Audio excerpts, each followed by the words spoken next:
Rəqsanə, hər vaxtın xeyir olsun, yenidən səni salamlayıram. Salam Çinarə, hər vaxtınız xeyir olsun. Bəli, son dövrlərdə fəsil dəyişkənliyi dövründə insanlar arasında müxtəlif simptomların əks olunduğu influenza virus infeksiyası yayılıb və bu da insanlarda adətən udqunmada çətinlik, halsızlıq, burun axması, ümumiyyətlə qrip, virus infeksiyasının xüsusiyyətləri ilə özünü biruzə verir və təbii ki, insanlarda narahatlıq yaradır, işlərini görməkdə çətinlik yaradır və ümumiyyətlə bu son dövrlərdə yayılan insanlar arasında kütləvi şəkildə yoluxan bu virus infeksiyasının digər simptomları hansılardır? Adətən həmin simptomlardan biri olur, digəri olmur. İnsanlarda çaşqınlıq yaradır, vəziyyətin necə olduğunu başa düşə bilmirlər. Bununla bağlı detallı informasiyalar və qorunma üsullarını elə hazırda həkim qonağım Zakir Quliyevdən alacaq. Xoş gördük Zakir bəy. Bu virus infeksiyasının tam olaraq adı necə gedir və nə cür qoruna bilər insanlar bu virusdan? Sizdən eşidək. Ümumiyyətlə, bu dönəmlər artıq respiratuar virus infeksiyalarının, yəni yuxarı tənəffüs yolu infeksiyalarının ən çox görüldüyü vaxtlardır.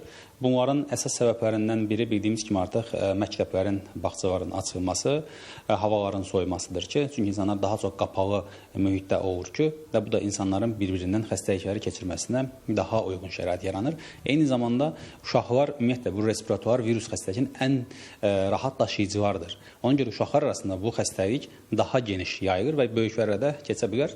Bu virusun adını daha çox gördüyümüz virus influenza virus, yəni normal bildiyimiz mövsümi qrip xəstəliyidir ki, bunun da simptomları fərqli ola bilər. Bəzən bəzi insanlarda qızdırma, öksürək, burun axıntısı daha ön plandayken, bəzilərində dediyimiz kimi hətta bu simptomlar olmadan sadəcə baş ağrıları, halsızlıq, bədən ağrıları, şikayətlər ola bilər. Ona görə yəni tibbdə 2 vurur ki, 4 dəmir. Hər bir xəstəliyin özünün fərqli simptomlar, fərqli əlamətləri ola bilər. Burada qorunma üsullarına gəldikdə əsasında tam artıq vaxtıdır. Bildiyimiz kimi, Dünya Səhiyyə Təşkilatı tərəfindən hər il xüsusi risk qrupundakı insanlara qrip əleyhinə vaksin tövsiyə olunur və ən doğru vaxtı isə oktyabr-noyabr aylarında bu qrip əleyhinə vaksinlərin vurulmasıdır.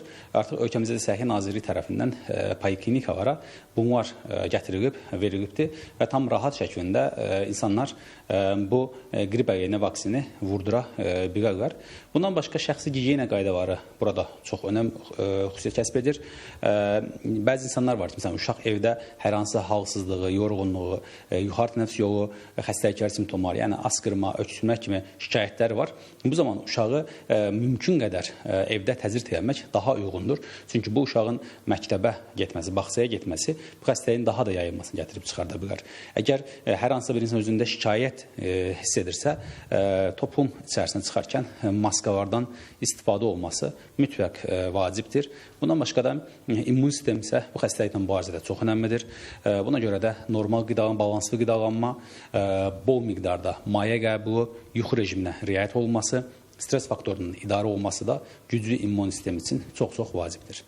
Təşəkkürlər Zakir bəy. Çox sağ olun. Ətraflı informasiyaları biz və tamaşaçılarımızla paylaşdığınız üçün elə son dövrlərdə fəsil dəyişkənliyi dövründə insanlar arasında yayılan bu virus infeksiyası ilə bağlı detallı informasiyaları eşitdik və elə aydın oldu ki, hələ yoluxmamışdan öncəki ən üstün qorunma yolu elə təmizliyə, gigiyena qaydalarına əməl etmək, spirtdən istifadə etməkdir və bu da elə xəstəliyə yoluxmamışdan öncəki periodda ən önəmli qorunma yollarından biri hesab edir. Çatdıra biləcəklərimiz isə bu qədərdir. Söz yenidən sizdədir. Təşəkkürümü bildirirəm Rəqsanə, sənə də, həkimə də və